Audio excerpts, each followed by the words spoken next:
¿Cómo andás, César? ¿Todo bien? Bueno, todo bien, todo bien. Buen día a todos. Bueno, vamos a empezar. Hoy tenemos un tema un poquito picante. Bueno, no es tan difícil, pero es una de las cosas que ha hecho quizás que de alguna manera JavaScript empezara a tornarse un lenguaje más difícil hace unos años para muchos desarrolladores que venían de otras tecnologías. Yo ya les comenté en su momento que JavaScript es la implementación de un estándar que se llama ECMAScript en realidad. Bueno, de alguna forma ese estándar es dirigido por una organización. Siempre hay cosas nuevas que van saliendo. Recordemos que el mundo de JavaScript es muy amplio y hoy está obviamente en el navegador, donde fue que nació en cierta manera, pero lo tenemos en backend, lo tenemos para el desarrollo de aplicaciones, lo tenemos para el desarrollo de aplicaciones desktop, no solo para celulares, lo tenemos en robótica, es decir, lo tenemos en un montón de áreas de aplicaciones de todo tipo. Y de alguna manera, cada una de esas áreas fue como teniendo sus propias necesidades y de alguna forma todos fueron demandando, demandando y demandando a tal punto de que, bueno, esta organización va tomando esas demandas, va trabajando y hay distintas versiones de ECMAScript, ¿sí? Nosotros estamos en una transición entre la 7 y la 8, pero ya salimos, la 6 ya es un estándar, la 5 es la que más se utilizó durante mucho tiempo, es decir, cada una de esas versiones lo que fue aportando nuevas capacidades, nuevos APIs y demás. Nosotros casi no hemos usado casi nada de todo eso porque estamos aprendiendo a usar el lenguaje. Sin embargo, es importante entender que alguna de esas características que fueron saliendo a lo largo de los años, ¿sí? Una de esas son los arrow functions que vamos a estar estudiando hoy, de alguna forma se estableció como un estándar a tal punto de que se hacen abuso muchas veces de las cosas, no lo voy a negar. Entonces lo que nosotros vamos a hacer es entender la arrow function, vamos a ver en qué casos conviene utilizarla, en qué casos no, cómo es su estructura.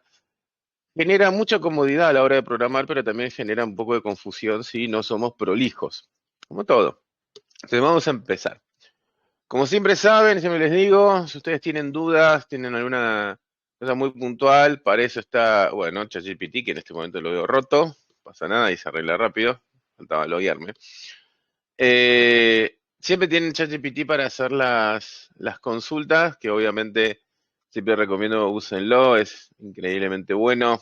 Si no usan ChatGPT, van a tener que caer en la documentación y a veces ChatGPT lo que hace es nos resuelve las cosas de una manera un poquito más práctica a la hora de darnos la información, ¿no? Es decir, no lo vamos a notar tan tosco. Bueno, hoy parece que está medio caído los muchachos, eso pasa porque es uno de los servicios que más ha crecido en los últimos tiempos, entonces es normal que ande un poquito, a veces lentito. Es tremendo el caso de éxito de ChatGPT, yo recomiendo que lo estudie porque es impresionante. Bueno, vamos a empezar con este concepto de la arrow function. ¿Qué es una arrow function? Es una función en JavaScript, pero que tiene características bastante particulares. La primera de ellas siempre es anónima, es decir, no tiene nombre. La segunda característica es que no tiene contexto. Esto de que no te da contexto quizás sea la parte más compleja de explicar, lo vamos a dejar al final. Vamos a arrancar con las primeras características, vamos a empezar a entenderlas, reconocerlas, ¿sí? Y a ver en qué casos conviene utilizarlas. Una arrow function, por lo general, se ve de esta manera, ¿sí? Fíjense, tengo apertura y cierre de paréntesis, ¿sí? Es decir, ahí iría la lista de los parámetros que vamos a esperar. El símbolo arrow es igual y redirección hacia la derecha. Lo que están viendo ahí, lo que tengo seleccionado, ese es el símbolo de arrow, ¿sí? Eso ya indica que es una arrow function, la forma visual de reconocerlo. Y acá apertura y cierre del cuerpo. Bien, ese sería como el formato tradicional de una arrow function. Ahora, si yo ejecuto esto, lo único que me dice es nada. ¿Qué es lo que me devuelve? Fíjense que esto es curioso, porque si yo hago una cosa como esta, una función que sea anónima, eh, no me la va a permitir porque le tengo que asociar a algo. Recuerden que no se puede declarar la función como anónima. Y si le pongo un nombre, definir una función no retorna nada. Sin embargo, definir una root function retorna una root function. Es el primer dato interesante acá. Bien. Segundo, como esto es anónimo, ¿sí? De alguna manera yo tengo que asociárselo a algo. Entonces lo más común, digamos, lo cotidiano es que ustedes vean una cosa como esta. Constante f es igual a este arrow function. Yo ejecuto f, undefined porque no hace nada. Voy a recargar porque recuerdo que una constante no se puede redefinir.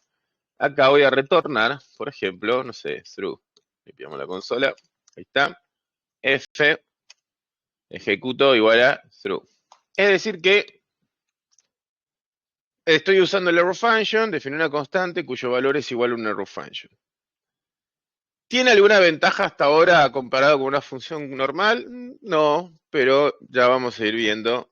Sí que tiene ventajas, pero dependiendo del caso. Ok, ahora vamos a analizar un poquito más este tema de la estructura mínima del arrow function. Esta de acá. Para esto, lo primero que vamos a aprender es que en JavaScript, ustedes conocen la regla de la naturaleza de JavaScript que dice que todo lo que está precedido por apertura y cierre de un paréntesis va a tratar de ser ejecutado. O sea, básicamente, f, cuando la definimos en su momento, es igual a una arrow function, ¿sí? Por eso, cuando yo la apertura y cierre de paréntesis intento ejecutar, funciona. Bien. Hay otra regla más. Dice que todo lo que esté contenido en apertura y cierre de paréntesis va a ser interpretado. Es decir, vengo acá, pongo un 2, interpreta un 2. Vengo acá, pongo un string, interpreta un string. ¿Sí? Ahora, ¿qué pasará si yo hago esto? Ah, interpreta una function. Es decir, que esto que está acá evalúa lo que hay adentro de los paréntesis y lo retorna. Lo cual significa que yo podría ejecutarlo. ¿Sí? ¿Ven? Esto, yo tengo que, por eso es importante acá siempre, como yo les dije una vez, en JavaScript tenemos que aprender a separar en términos, no nos queda otra. Yo lo primero que veo, ok, acá se está tratando de ejecutar lo que devolvió esto, apertura y cierre de paréntesis, interpreta lo que hay adentro. ¿Adentro qué hay? Una row function. Perfecto. ¿Me van siguiendo hasta acá? ¿Alguna duda?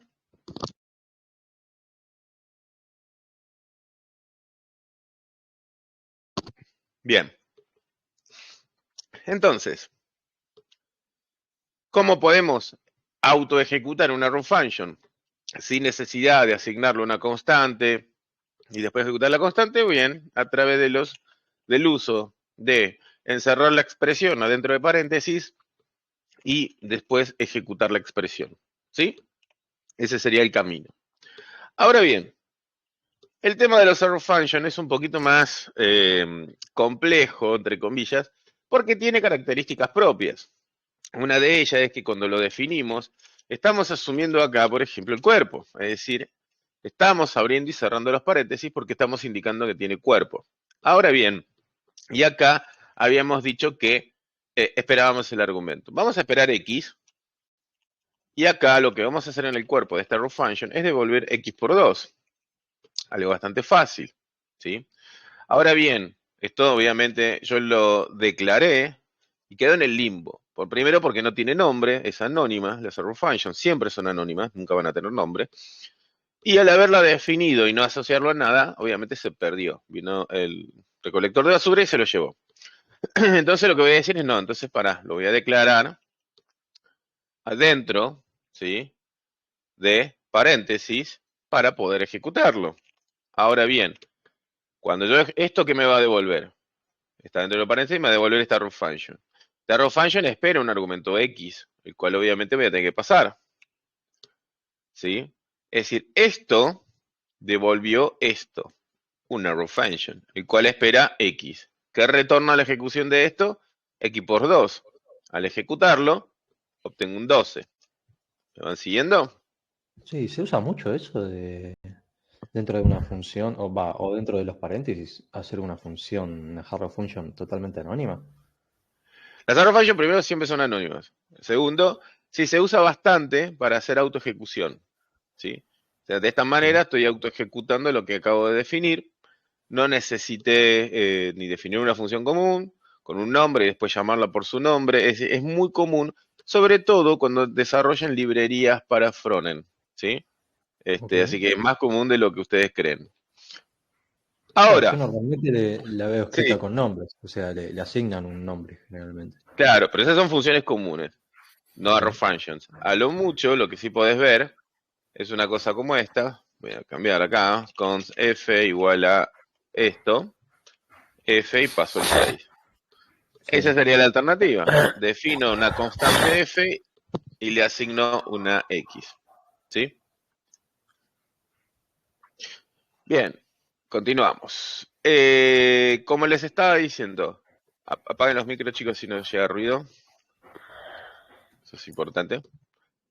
Eh, Tenemos algunas características acá que son propias de las arrow function y que tenemos que aprender a usar. Por ejemplo, me voy a quedar con esta expresión, vamos a seguir trabajándola, ¿sí? Una de las características de las arrow function es que no necesitan cuerpo. ¿Qué quiere decir eso? Sabemos que el cuerpo de una función está establecido por la apertura y cierre de las llaves. Una arrow function no necesita cuerpo y asume que la expresión seguida del símbolo arrow es lo que tiene que retornar. Es decir, no necesita cuerpo, no necesita llaves, es decir, es eso, y no necesita un return, porque asume que si no hay cuerpo, a la ausencia de cuerpo, la expresión que continúa luego del símbolo arrow es lo que tiene que retornar. Es decir, esta expresión que acabo de hacer acá significa, esto es una arrow function, que espera el argumento x, y que va a retornar x por 2. Si yo ejecuto f, funciona perfectamente, ¿sí? Esto es una característica de las arrow function, es decir, ya no necesito el cuerpo, no necesito establecer la palabra return dentro del cuerpo, sino que lo que está precedido del símbolo arrow se va a ejecutar y es lo que se va a devolver como retorno de la ejecución de la función, ¿sí?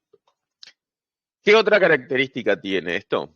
Bueno, cuando, y esta es una condición que solo existe si, solo si, voy a esperar un único parámetro, lo que voy a hacer es omitir los paréntesis. Voy a copiar la expresión, voy a recargar, ya sabemos, ¿no? Que es una constante, no la puedo redefinir. ¿Qué significa eso? De que si, solo si va a haber un único argumento,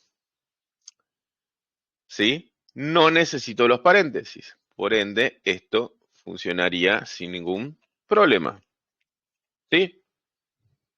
Fíjense cómo me quedó la expresión bastante limpia, ¿sí? Versus haber escrito una función tradicional.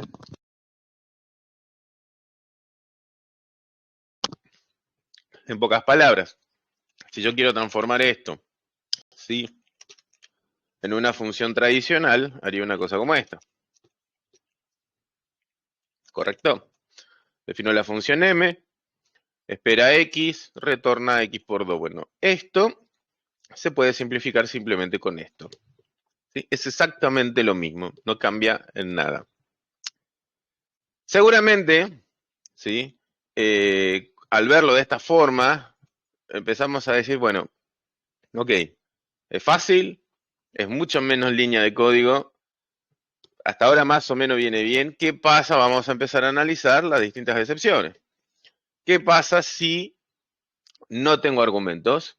Bueno, si no tenés argumentos, estás obligado a definir los paréntesis. Vamos a retornar acá simplemente un string. Si yo ejecuto X, me devuelve el mundo, ¿sí? Ahora bien, ¿qué pasa si tengo dos o más argumentos? Y es igual a y b, a más b. Ejecuto y, 2 más 4, 6. ¿Sí? Esta forma de trabajo la van a ver de una manera más que común y repetitiva en casi todo lo que hagan, ¿sí? Porque las arrow functions son las candidatas ideales para usarse como callbacks en situaciones comunes. Vamos a un ejemplo. ¿Se acuerdan de esto? Vamos a hacer un array de números, punto filter, ¿sí? Yo le voy a decir que me devuelva que cuando sea distinto x módulo de 2. ¿Con qué me quedo? Con los números pares. Definí un array, llamo al método filter, le paso el callback a filter, que en este caso le estoy pasando una row function, espera un único argumento que es x y retorno true o false en base a ¿qué? A si x es módulo de 2. Recordemos, si x es módulo de 2, es decir, si es un número par, va a devolver 0. Por lo tanto, se va a interpretar como false. Negando el 0, lo transforma a true. Lo cual esto va a volver verdadero siempre y cuando la expresión entre paréntesis devuelva a 0, es decir, sea un número par. ¿Sí? Entonces, todos los números se van a ir iterando. Solo los números par van a devolver módulo de 2 igual a 0. Negar eso da verdadero. Entonces van a ser los candidatos. ¿Qué me retorna filter? Un nuevo array con los números que son pares. ¿Sí? Es decir, fíjense que esto lo estábamos haciendo antiguamente, pasando como callback una función. Ahora lo estamos resolviendo de una manera mucho más simplificada gracias a una row function. ¿Sí? Esto es lo que yo les decía de que es una candidata ideal para los callbacks. ¿Sí? Primero, es mucho menos código. Segundo, hay una velocidad un poquito mayor a la hora de ejecutar un arrow que una función tradicional, y eso se debe a que el arrow function, ya sabemos que es anónima siempre, pero hay una característica y es que no tiene contexto. Y ahora nos vamos a meter un poquito en un ratito de qué significa esto de los contextos, pero vamos a volver a seguir trabajando con esto. Entonces, como les dije, ¿por qué se vuelve interesante?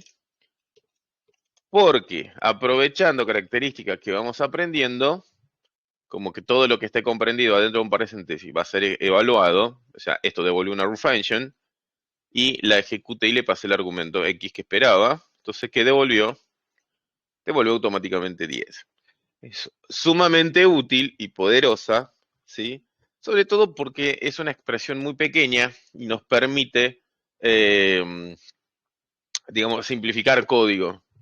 Cualquier desarrollador JavaScript hoy les diría que utiliza el 90% de funciones arrow y el 10% de funciones tradicionales, por lo general. Bien, vamos a ver otro ejemplo. Vamos a ver un ejemplo que quizás ya puede llegar a complicar la visual, pero aún así van a ver que si le prestamos atención no es tanto. Vamos a definir un arrow, ¿sí? Que espera un argumento, y lo que devuelve ese arrow es otro arrow que hace que ese argumento se incremente. Yo lo que voy a hacer es asignar a esto a una constante. Analicémoslo. Counter espera que le pasemos un valor, vamos a pasar un valor numérico, ¿sí? Por ejemplo, vamos a pasarnos a un 5. ¿Qué me devuelve counter? Me devuelve una función que incrementa, que incrementa x, ¿sí? Lo cual significa que yo podría hacer x es igual a counter, y x sería igual a una row function. Si yo ejecuto x, fíjense lo que va a ir pasando. Cada vez que ejecuto x, me retorna el número original y lo va a ir incrementando. O sea, fíjense un poquito, hagamos un trace mental de esto. Constante counter es igual a una row function, que espera un argumento, retorna otro row function, el cual no espera argumento, y lo que va a devolver es x incrementado. Perfecto, entonces digo x es igual a counter, y le paso como argumento el 5. Al ejecutar x, tengo 5, ejecuto x de vuelta, tengo 6, ejecuto x de vuelta, ejecuto 7. Es decir, empecé a crear una función que espera un argumento numérico que va a devolver otra función, que al ejecutarla va a ir incrementando en 1 el argumento numérico que yo pasé. ¿Sí? Ese es un poco el poder de simpleza que tienen las arrow functions. Si yo quiero pasar esto, vamos a hacer lo siguiente. Tengo la expresión acá, la original, la vamos a pasar a algo tradicional. Por ejemplo, function, no sé. Bueno, vamos a hacer lo siguiente. Vamos a escribir la misma función con el mismo nombre, con el mismo todo. Acá voy a esperar X. Voy a retornar otra función. Acá sí puede ser anónima porque la estoy retornando, recordemos eso. Sería exactamente lo mismo. Es decir, yo le llamo a counter. X es igual a counter con 5. Y empiezo a ejecutar X. Ah, perdón. Acá tenemos un errorcito. Y es que falta el return. Si no, no va a tener sentido esto. ¿Sí? X es igual a counter 5. X. ¿Ven? El mismo resultado con esta expresión. Es decir, y acá lo estoy pasando ya al grupo de Telegram para que se comprenda y quede registrada la diferencia. Es decir, nosotros hicimos una función tradicional que podría haber sido tranquilamente reemplazada por una arrow function en una sola línea de código. ¿Sí? Fíjense lo interesante que se vuelve, porque es decir, de alguna forma esto reduce el tiempo, reduce las líneas de código. Obviamente que si uno no tiene experiencia en arrow functions y ve una línea como esta, le va a costar entender qué es lo que está pasando. Bueno, ya está definido, es cierto, vamos a recargar ahí. Pero bueno, es cuestión de tiempo, como siempre digo, y de práctica, como todo. Me tiene podrido este output que aparece de vez en cuando, ya lo voy a ver qué es y solucionar.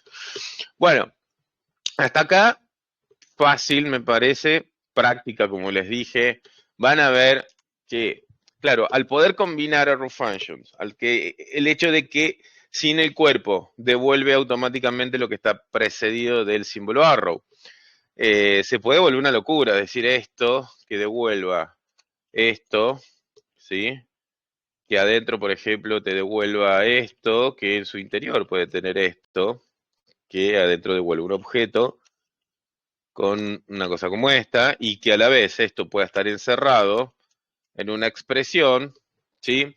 La cual devuelve una función, por lo tanto voy a poder ejecutarla, la cual me devuelve un array, por lo cual puedo acceder a ese elemento, el cual tiene una función, ¿sí? Nada, lo puede llegar a complicar todo, ¿sí? Recordemos que siempre que estamos trabajando con JavaScript, todo puede ser como muy fácil o muy complicado.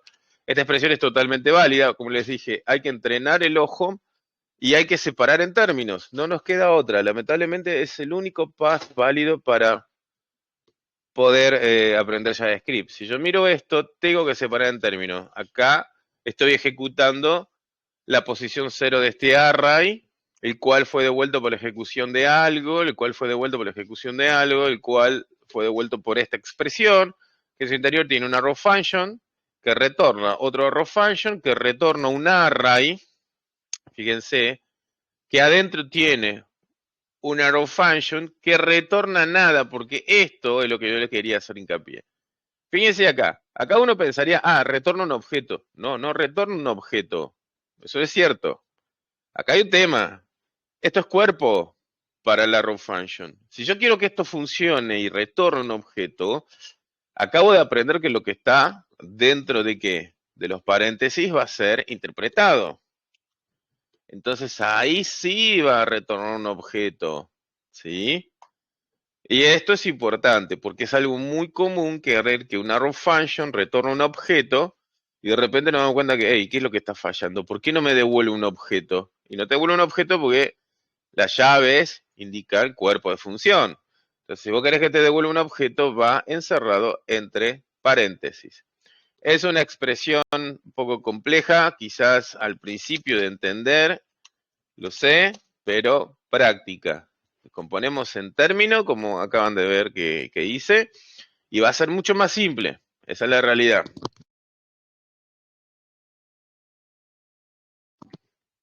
Bien, vamos a pasar ahora al código que nosotros teníamos las últimas clases, que es este código de nuestro sistema de mocks para concesionarias, si es que carga Replit, por lo que veo Replit no anda. Sí, César, Adelante. perdón, ¿hay en algún momento que convenga usar una función común como la conocemos las viejas o usar una función Haro? Bueno, buena pregunta. La realidad sí. Cuando es un callback, siempre una row function es lo mejor, no una función tradicional. Ahora vamos a ver el por qué, vamos a entender este tema del contexto. ¿Se acuerdan que nosotros habíamos aprendido a definir objetos? Yo voy a seguir usando var porque no te van a andar recargando y demás. Entonces habíamos aprendido que si el valor, ¿sí?, de una propiedad es igual a una función, le decíamos método, ¿sí? Vamos a retornar una cosa como esta, fíjense. Estaba haciendo cualquiera. Ah, bueno, está bien ahí, de hecho. Una cosa así, ¿no? Tengo un objeto, tengo la propiedad x que es igual a 1, la propiedad high que es igual a una función, que al ejecutarla retorna hola mundo. ¿Sí? Hasta ahí nada nuevo bajo el sol. Punto high. Perfecto. Bien. Nada que no hayamos visto. Ahora, si yo acá pongo un console info, o log, perdón que ustedes venían usando log, de this, recordemos que representaba this, obj.high, representa el objeto. Así mismo se representa, this es igual al objeto en sí que fue definido. Por eso me dice, mira, soy un objeto que tengo x, que tengo high. Hasta ahí perfecto, me encanta. Ahora, vamos a hacer otro experimento más. ¿Qué pasa si acá pongo by? Es igual a un arrow. Acá sí le voy a poner cuerpo al arrow, porque quiero justamente dos cosas. Por un lado, que me muestre this, y por el otro, un return que diga bye bye. Bien, entonces miremos bien. No hay diferencia entre high y bye en términos de lo que hacen, solo que uno es una función común y lo otro es un arrow. Vamos con obj.high. Si yo ejecuto, veo el objetito, veo el return, que es un string. Ahora voy a ir con obj.by y fíjense lo que pasó. El objeto this ya no es el objeto en sí donde está esa propiedad, sino que this, en este caso me dice que es el objeto window. ¿Qué es el objeto window? Es el navegador, ¿sí? Es literalmente la ventana del navegador. Si yo lo exploro, me voy a dar cuenta de que hay millones de cosas acá porque es el objeto que representa el navegador. Ya vamos a aprender qué significa todo esto, no se preocupen. Pero es el navegador. Y es más, si ustedes se fijan, OBJ es una propiedad dentro del navegador. Y eso tiene sentido porque yo la declaré adentro de la consola que está dentro del navegador, ¿no? O sea, make sense. Ahora bien, esto es lo que significa que la arrow function no tiene contexto. Carece de contexto y hereda el contexto del padre. ¿Qué es el contexto? Bueno, este this representa el contexto de las cosas. This, en el caso de esta función, que es un valor de propiedad de un objeto, representa al objeto. Ahora, en el caso de un arrow function, como no tiene contexto, va a heredar el contexto del padre. ¿Quién es el padre del objeto? El objeto window, el navegador, lo que lo contiene. Y esta característica, en términos de velocidad de ejecución, además de otras cuestiones técnicas que vamos a aprender más adelante, no ahora, hace que a la hora de usar un callback, por ejemplo, para hacer un for each, para hacer un map, para hacer un filter, sea mucho más eficiente ejecutar una row function, porque va a ser un poco más rápido que ejecutar una función tradicional. Ahora bien, así como está bueno esto de que, ok, en tiempo de ejecución es un poquito más rápido, entonces vamos con el arrow function, la ausencia de contexto, al momento de haber un error, nos quita trazabilidad de ese error, es decir, nos quita entender, primero, como es anónima 100%, no pertenece a la parte, digamos, del runtime donde están las funciones reales declaradas. No tiene contexto, o sea que una excepción acá sería más difícil de trazar. Sí, hay un montón de cuestiones técnicas, después cuando veamos debugging y demás en JavaScript, nos vamos a dar cuenta de, sí, en algunos casos es obviamente útil, la root function la tenemos que usar, y en otros casos es conveniente usar una función tradicional para poder tener contexto de lo que está pasando, sobre todo cuando trabajamos en tecnologías como, por ejemplo, React Native, y a la hora de debuggear algo ahí adentro es un poco más complejo, entonces mientras mejor información tengamos, más rápido vamos a poder encontrar un bug.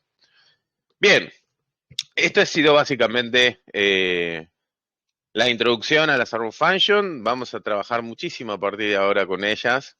Ustedes saben que la idea es, de a poco, todos los temas que vamos aprendiendo, los vamos incorporando. Es una pena que hoy no esté funcionando la gente de Replit, no pasa nada.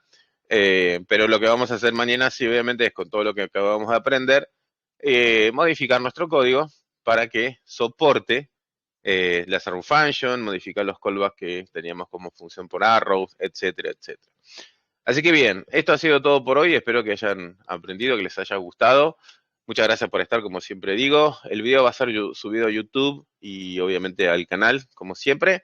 Así que nos vemos mañana, que vamos a aprender ya finalmente a utilizar el método map y el método reduce de los arrays, porque la verdad que sin arrow functions no hubiera tenido mucho sentido. Hasta mañana, gente. Muchas gracias por estar. Hasta luego. Hasta mañana, gracias.